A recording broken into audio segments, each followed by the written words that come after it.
Bueno, chicos, vamos a hablar primero de práctica electrónica. Entonces, el trabajo práctico es el número 2. Van a encontrarlo dentro de la carpeta de contenidos y también van a encontrar una serie de PDF que dice CAP 1, 2, 3, 4, 5. Creo que subí hasta el 13, pero son todos los capítulos de una bibliografía que van a ser necesarias para realizar los 4 trabajos prácticos que tienen a lo largo del año. Ya estamos en el número 2.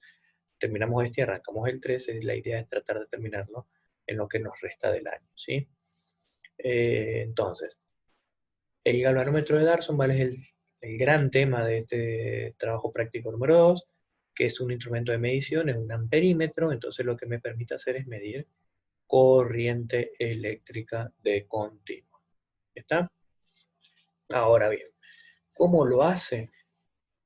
¿Y qué alternativas tenemos? Lo van a encontrar en el CAP 5, CAP 6 y CAP 7. ¿Sí? Entonces, vamos a proyectar esos trabajos prácticos y van a ver que acá tenemos CAP 5, ¿sí? Que aquí lo van a encontrar, cómo funciona, ¿sí? Entonces, acá van a ver,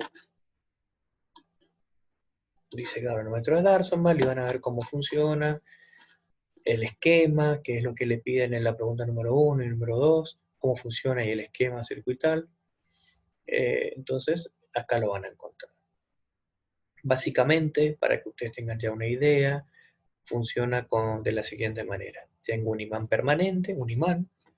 Dentro de ese imán hay una bobina por la cual puede circular corriente. Recordemos que una bobina es un eje donde yo enrosco un cable y tiene una entrada y una salida, ¿sí? Sobre ese imán se coloca, sobre esa bobina, perdón, que es una bobina móvil, se coloca una aguja y esa aguja se mueve sobre una escala, sobre un fondo con una escala. ¿Está? Entonces, ¿qué sucede? Al ingresar corriente por la bobina y al estar inmersa en lo que es un campo eléctrico permanente, un campo magnético permanente, esa bobina produce un movimiento, ¿sí? O sea, esta bobina gira. El giro es proporcional a la corriente que ingresa. Entonces, si yo coloco una aguja y esa aguja la hago flexionar sobre una escala, puedo saber de forma directa cuál es la corriente que está circulando. ¿Está? Entonces, básicamente es eso, ¿sí? Básicamente es eso, pero ¿qué sucede con el galvanómetro de Darson? Es un instrumento muy limitado, sirve solamente para corrientes muy, muy bajas, microamperes y miliamperes. Lo puedo hacer más grande, pero eso implicaría que el equipo sea más grande. O sea, puedo llegar a medir corrientes del amper de forma directa, pero eso implicaría hacerlo mucho más grande tanto al imán como a la bobina. Entonces, para poder hacer que la medición sea más grande, o sea, valores más grandes de medida, lo que hacemos es un arreglo del siguiente tipo. Van a encontrar en el CAP 6 que dice amperímetro, voltímetro, ómetro. ¿Por qué? Porque yo puedo hacer amperímetro de varias escalas, puedo hacer un voltímetro y puedo hacer un ómetro, teniendo como base al galvanómetro de Darson, ¿sí? O sea, con un amperímetro de bajo valor de corriente, porque me permite medir de forma directa valores muy bajos de corriente, puedo generar un amperímetro de múltiples escalas para poder medir valores del ampere o del kiloampere, y también puedo generar instrumentos de medición como un voltímetro que me mide tensión y un ómetro que me mide resistencia. ¿Está? Entonces, ¿cómo hacemos para el amperímetro? De muchas escalas. Ahí utilizamos lo que se denomina un derivador de corriente, un circuito de derivación de corriente.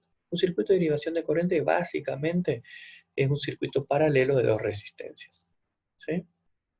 De dos o más. ¿Tá? ¿Cómo funciona? Recordemos que en un circuito en paralelo, si ingresa una corriente en el paralelo, esa corriente se va a derivar en dos.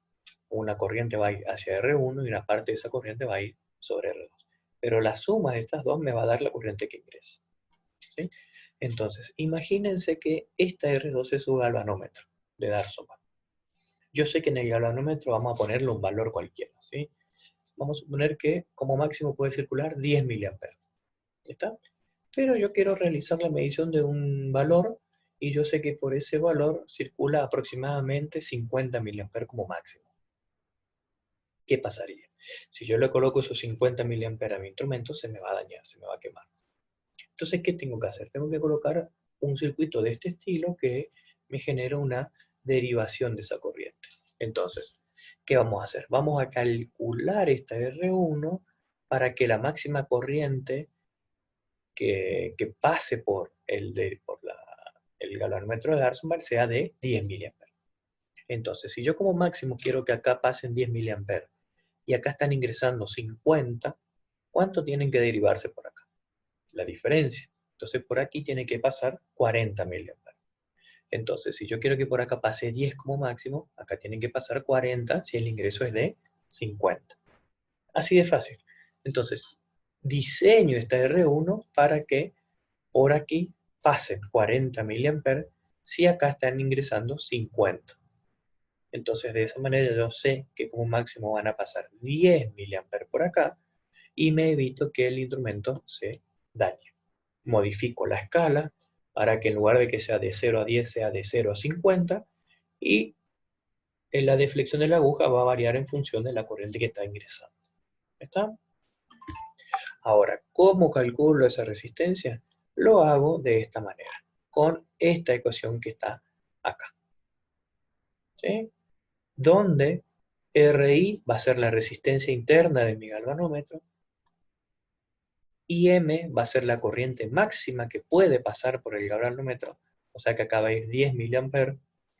Esta I que está acá es la corriente que yo quiero que ingrese como máximo, o sea que acá va a ser 50 menos 10. Y esta RI es la resistencia interna del instrumento, o sea que va a ser un dato. Yo voy a tener ese dato. Normalmente está por debajo del ohm, ¿verdad? O sea, menos de un ohm. Si yo quiero que en lugar de que mi instrumento me mida una sola escala, puedo hacer varias escalas con el siguiente circuito, con esta forma. Entonces, si yo quiero que me mida 20 mA, puede ser la primera escala, 40 mA la segunda, 50 mA la tercera. ¿Está? Entonces, de esa manera, voy calculando R1, R2 y R3 para las diferentes escalas que yo quiero tener en mi amperímetro. ¿Está? La idea es que esta semana ustedes entiendan el concepto, grafiquen, anoten la ecuación y la semana que viene ya empezamos a calcular. Ya empezamos a calcular un amperímetro de varias escalas, un voltímetro y un ómetro. En el mismo documento van a encontrar más abajo cómo se arma un voltímetro.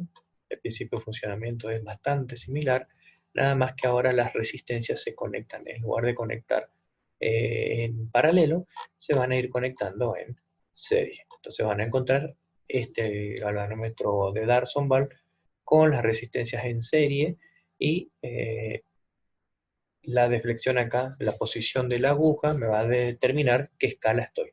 Entonces, R1 va a ser la escala 1, R2 la escala 2, R3 la escala 3, dependiendo del valor de tensión que yo quiero medir. ¿Sí? Entonces, de esa manera puedo realizar la medición de varias escalas, que si yo hasta 10 voltios, hasta 20 voltios, hasta 100 voltios, hasta 500 voltios, la medición que yo quiera realizar. Lo único que va a variar va a ser el cálculo de R1, R2, R3 o R4. ¿Está? Y también van a encontrar abajo cómo se diseña un ómetro, o sea, cómo se mide también a partir del galvanómetro de Darmstadt resistencia, pero a partir de este instrumento base. ¿Está? También está cómo se hace, cómo se realiza. La idea es que lo lean un poco y saquen sus propias conclusiones y puedan ir armando el trabajo práctico. En esta primera parte les voy a pedir que realicemos esta semana hasta la pregunta número 5. Hasta acá. ¿Está? Hasta ahí la idea es que avancen, porque la semana que viene ya vamos a empezar a calcular algunos instrumentos ya de resistencia para voltímetro, para amperímetro y para ómetro en diferentes escalas, entonces ya empezamos a darle cálculos a esta guía. ¿Sí?